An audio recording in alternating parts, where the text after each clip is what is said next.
Ladies and gentlemen, this is the YouTube channel vlog show of inspiration and realness. Also, this is the YouTube channel vlog show of positivity, personality, and fun. This is Eric Lima Shenanigans of 1977, and now the perpetrator of these shenanigans, Big Beefy E himself from his Big Beefy Man Cave in New Bedford, Massachusetts, Mr. Shenanigans himself, and the two-time Chilling 3000 2022 End of the Year Awards winner, Eric M. Lima. Thank you very much, Mr. Announcer, sir. Well, hello there, everyone. Welcome to yet another episode of Eric Lima Shenanigans of 1977, episode 881 of the show. How's it going, everybody? Hope everybody had a wonderful, wonderful day. It is nighttime now, 10 o'clock p.m. Impact is just over. Rant and Rave was done a half an hour ago. So, I'll tell you what happened on Impact Wrestling. This is the part 2 of the 1,000 episode celebration. Some of the Impact Wrestling stars of yesteryear also joined up. And Ultimate X match. It's Ace Austin, Mike Bailey, Rich Swann, Zachary Wentz, Alan Angels, and Samurai Del Sol all fought for Ultimate X. I don't know what happened to Kushida. I think he did use up his title shot against Leo Rush, I believe. So, and the winner of this will have the Ultimate X. And Alan Angels won the Ultimate X, and he decided to cut a promo and challenge Chris Sabin next week for the Ultimate X, for the X Division Championship. Now, Dirty Dango comes out with Alpha Bravo, and he addressed the New York crowd and said, "Oh boy, do I hate wrestling." And Chase Stevens was watching backstage. I think Chase Stevens is not a big fan of Dirty Dango. Jake Something went one-on-one with Dirty Dango, and Something did win the matchup.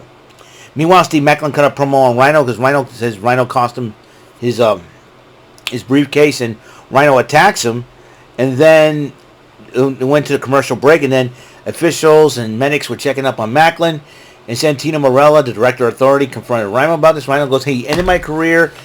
Whatever happens, it's on him." So there's that. Eric Young went up against Kenny King one-on-one. Eric Young was entered the ring with the Team Canada theme with Scott D'Amore, while Kenny King, accompanied by Sheldon Jean, and the match ended up in a disqualification and victory, I think, for Kenny King. So Shark Boy decided to be the deputy director of Authority. Said, "Hey, this is not going to end in disqualification. We're going to have a tag match." And the tag match happened between Scott D'Amore and Eric Young versus Sheldon Jean and Kenny King. That ended in a disqualification victory for Team Canada. Shark Boy comes out, we're not ending it like that. Because what happened was, the design got involved attacking Eric Young and Scott D'Amore, and then Shark Boy goes, we're not ending it like that. He says it'll be an 8-man team, and Team Canada, I got a couple of guys that probably wants to team up. And this is interesting. America's Most Wanted. That's right. That would be the team of Wildcat Chris Harris, who we had the honor of interviewing at Rant and Rave a few months back. I mean, earlier. I believe earlier on in the year. I do believe. And Tennessee Cowboy James Storm teamed with Team Canada against the Design and Kenny King and Sheldon Jean. And AMW and Team Canada won the matchup. So, like the man version of the Can-Am Connection. David LaGreca of Busted Open Radio oversees the Feast or Fired results. And Crazy Steve, for Case 1, he gets a digital media title shot.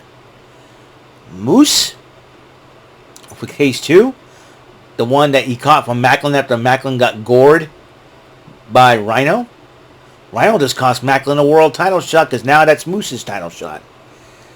And then it was down between Chris Bay, who grabbed case number 3, and Yuya Uemura got the 4th case. As you know, one of those cases left has a tag team title shot, or one of those cases be fired. Chris Bay opened up. It was a tag team title shot for him and Austin.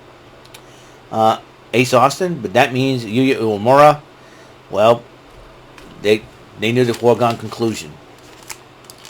Uemura is officially fired from Impact Wrestling.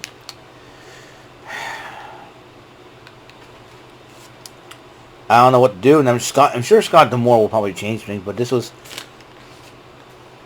so.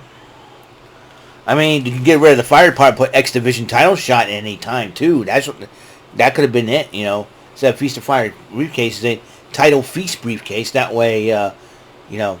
But I think Yuya Uemura is going back to Japan. I do believe probably to really brush up more on his wrestling skills.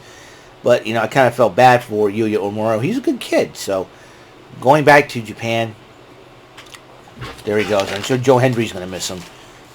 Joya. Gonna miss Joya. So, Josh Alexander went up against Trey Miguel in the matchup, and Zachary Wentz got involved, and Alex Shelley came out to attack Wentz to even the score. Josh Alexander did pick up the victory, but then he calls out Alex Shelley. Said, "You should have seen that.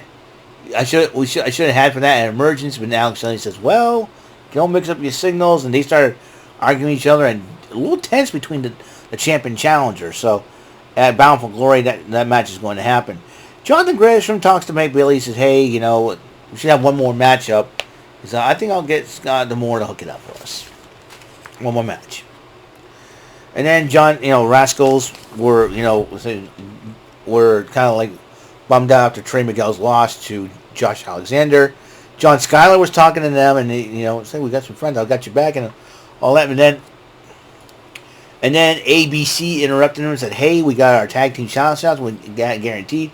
And they said, "Oh, nothing's guaranteed, right? And right, guys." And then John Skyler looked for the Rascals. They were gone. Said, "You had no friends," and it was hilarious. So there's that. Then the main event, ladies and gentlemen, the 10 Knockouts Tag Team Championship matchup. On one team, you got Awesome Kong, accompanied by Raisha Saeed, Gail Kim, Mickie James, Jordan Grace, and the TNA Knockouts Champion Trinity to go up against Tasha Steelz and Savannah Evans and Giselle Shaw of the Shaw Tourage, accompanied by Jay Vidal. Deonna Purrazzo and Angelina Love, accompanied by Velvet Sky, representing the beautiful people. This was a heck of a matchup. Gail Kim still got it, in my personal opinion. Awesome Kong still got it, in my personal opinion. They can go.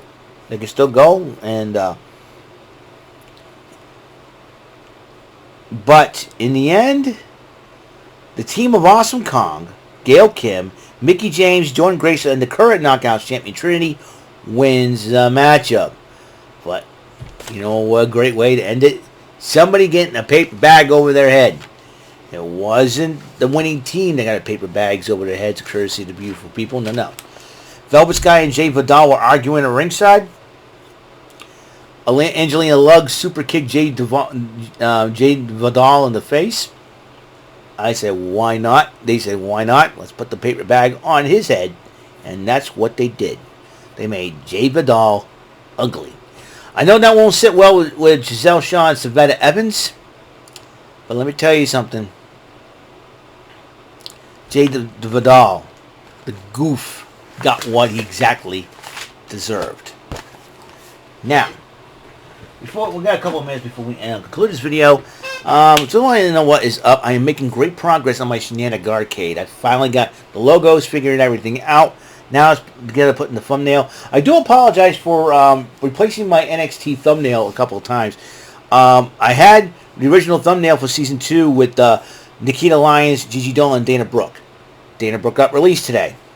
So I had to replace her with Yulisa Leon.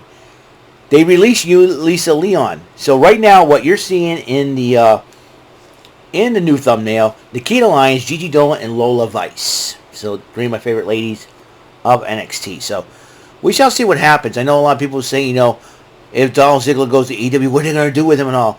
Put him and his brother in a tag team. If Ryan Nemeth needs some help, Nick Nemeth should be there and help Ryan along. And I think, but then again, Dolph Ziggler's got his comedy tour going on, and I think he'll probably continue with that. Who knows for sure? And so, for those who got released, I know the Maximum Male Models are gone. Aaliyah has been gone. I think the highlight for Aaliyah's career, not only beating Natalia in about 17 seconds or something like that, but she was one half of the first women's tag team champions. So, we shall see what happens there with all those superstars that got released. So, that's it. That's all the time we have on the show. Thank you for tuning in. Episode 881 of Eric Lima Shenanigans of 1977 is complete, and I will see you later. Next episode, that'll be tomorrow. A little bullseye for you. Well, until then, Mr. Announcer, take us home. That is all for today's episode of the show. This is Mr. Lima speaking for Eric Lima Shenanigans of 1977. A Big Beefy E, do it for Bob Saget production, and in association with A Sweet Bowl for Raving Dingleberries Telepictures and Distribution. Thank you for watching another great episode of Eric Lima Shenanigans of 1977. Until the next episode, goodbye for now.